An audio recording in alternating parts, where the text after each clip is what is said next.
Une rampe, enfin une montée, et puis on accélère un peu quand on descend. Mais rassurez-vous, nous allons encore monter et dépasser les 500 dans quelques secondes. D'accord, donc là on est en montée, tout est normal, on a un petit peu ralenti, on va repartir. Martin, vous avez senti ce tout petit ralentissement ou pas du tout? Martin Gouès en direct du TGV, vous m'entendez? Ah non, Martin ne nous entend plus. Donc en effet, il peut y avoir des variations, mais qu'on ne ressent pas quand on est dans le train. Puisqu'il y a des rampes et ça joue, bien que la puissance du train soit considérable. Voilà, on a passé le 518. Donc alors là, on a dépassé le record de 1990. Là maintenant, tous les records sont déjà battus. Ouais. Il n'y a aucun train au monde n'a été aussi vite que maintenant. D'accord. Il est déjà le plus rapide dans l'histoire.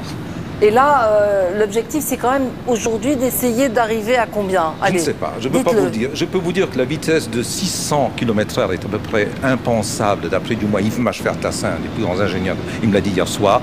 On ne peut pas faire du 600 à cause des problèmes d'adhérence. Mais disons qu'entre cette vitesse-là et 600, vous avez toutes les latitudes que vous pouvez estimer. 560, 70 peut-être. Martin, vous êtes de nouveau avec nous au téléphone? Oui, François, je vous entends. Là, le record est donc battu ici. Il y a eu des applaudissements au moment du passage des 515.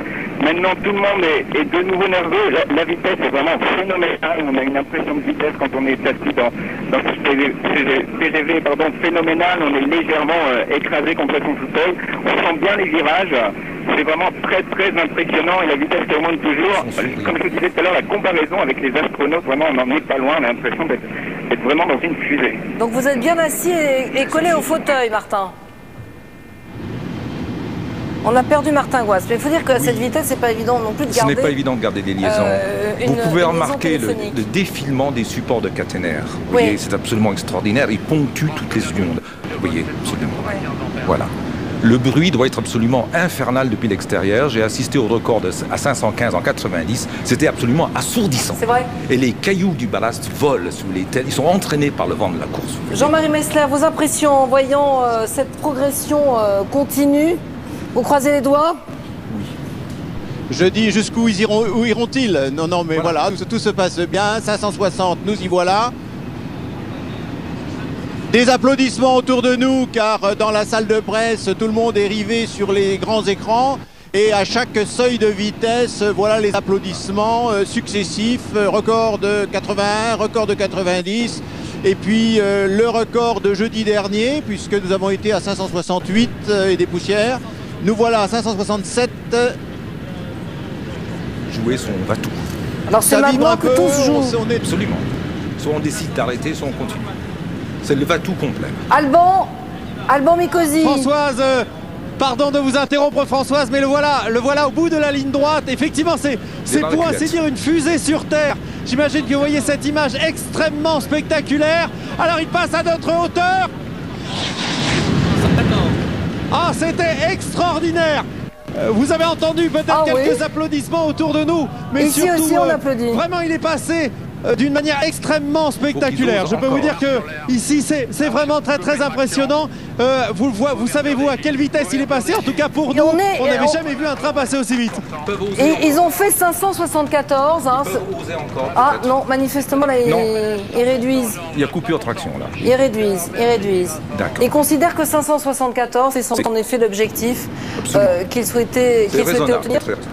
574 en miles, ça fait...